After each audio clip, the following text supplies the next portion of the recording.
दोस्तों नमस्कार। स्वागत है आपका आपके चैनल पारिवारिक विचार में। दोस्तों, आज का वीडियो भी आपको बहुत भावुक करने वाला है।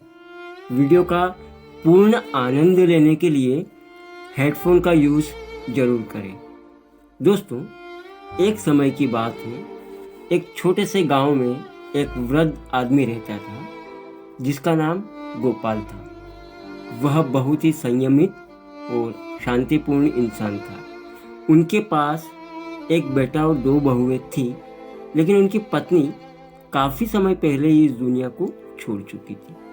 गोपाल जी बहुत ही प्रेमपूर्ण और संतुष्ट जीवन बिताने के बाद भी अकेलापन महसूस करते थे। बूढ़े बाप का एक बेटा अमित उनके पास नहीं रहता था। उनका बेटा शहर में नौकरी करने के कारण उनसे दूर रहता था।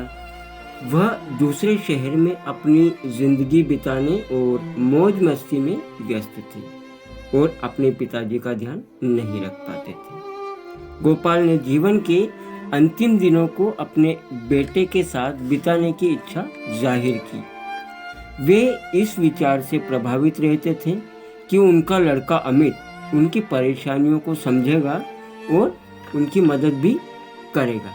एक दिन गोपाल ने अपने बेटे को मैसेज किया और उन्हें अपनी चिंताओं और समस्याओं के बारे में बताया। साथ ही गोपाल ने अपने बेटे को अपने पिता के प्रति जिम्मेदारी का बोझ महसूस करने के लिए भी कहा। गोपाल ने मैसेज में लिखा कि प्यारे अमित बेटे, मेरे पास जीवन के अंतिम पायदान पर होने का समय आ गया है और मुझे तुम्हारी सहायता और समर्थन की बहुत ज़्यादा ज़रूरत है। मैं तुमसे अनुरोध और आशा करता हूँ कि तुम मेरे पास आकर रहो और मेरी मदद करो। मैं अपने आखिरी समय को अकेलेपन में नहीं बिताना चाहता हूँ। तुम्हारी मौजूदगी मेरे लिए एक आशीर्वाद होगी।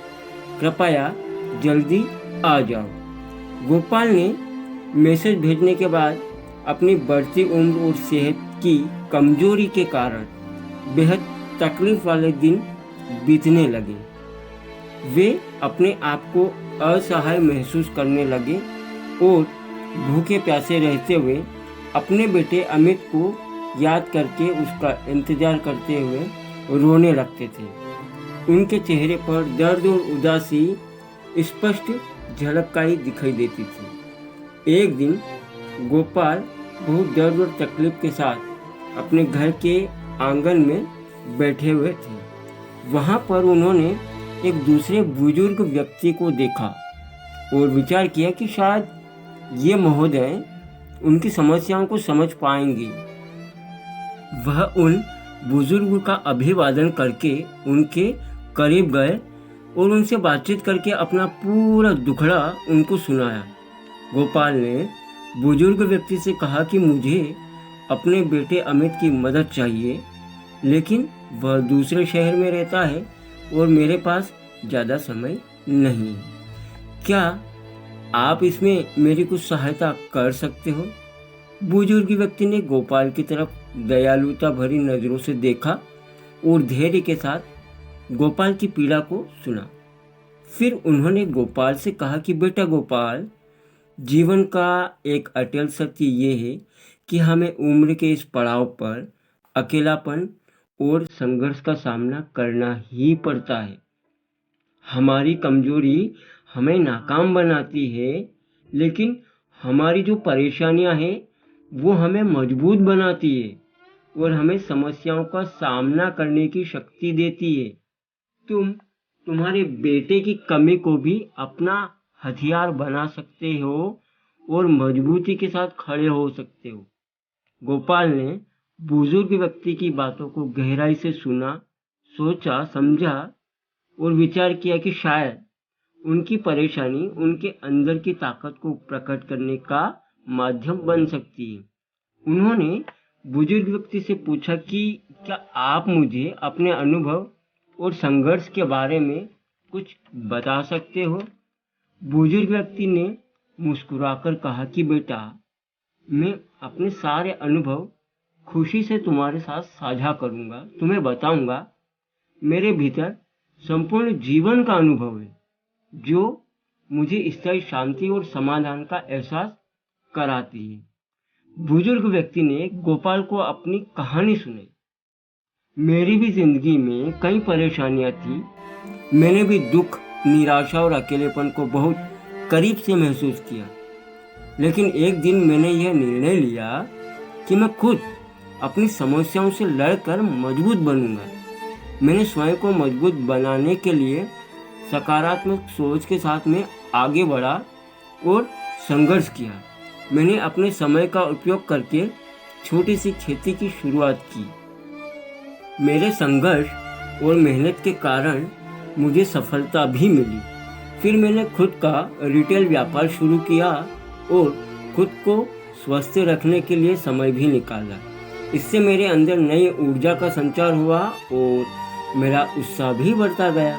गोपाल ने सभी बातों को बड़ी ध्यान से सुना, चिंतन मनन किया और सोचा कि शायद वह भी अपने अंदर छिपी प्रतिभा को, ऊर्जा को बाहर ला सकता है। गोपाल ने बुजुर्ग से पूछा कि आपने सफलता कैसे प्राप्त की और खुश तथा संतुष्ट रहने का रास्ता कैसे आपने ढूंढा। बुजुर्ग व्यक्ति ने हंसकर गोपाल से कहा कि सफलता और सुख का रास्ता तो अपना व्यक्तिगत होता है, पर्सनल होता है। जब हम अपनी जिम्मेदारियों को स्वीकार करते हैं और अपने सामर्थ्य से निपटने की कोशिश करते हैं, तब हम अपने अंदर छिपी प्रतिभा को भी जगाते हैं।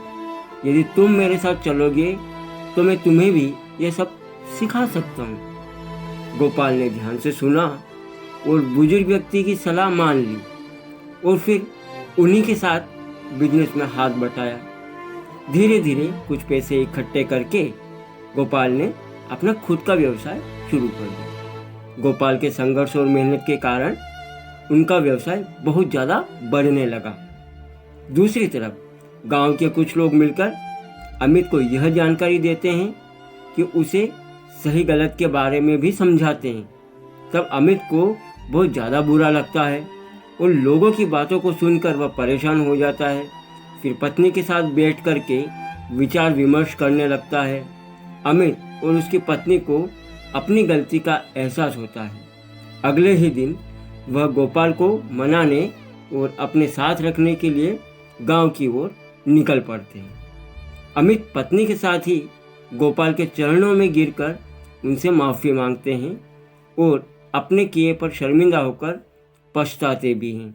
अमित गोपाल से कहता है कि पिताजी, अब हम आपको हमारे साथ ही रखेंगे और आपको भी हमारे साथ ही रहना होगा। हम ऐसी गलती जीवन में दोबारा कभी नहीं करेंगे। मुझे परिवार का महत्व समझ आ गया है। परिवार और मुखिया किसे कहते हैं ये मुझे पता चल गया है। आप हमारे साथ रहोगे तो बच्चों को भी अच्छे संस्कार और नैतिक शिक्षा मिलेगी।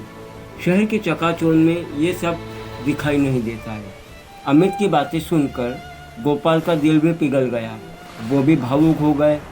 वह अमित और बच्चों के साथ रहने के लिए तैयार हो गए। इस प्रकार गोपाल और उसका पूरा परिवार आज आनंद के साथ हंसी खुशी अपना जीवन यापन करने लगे हैं।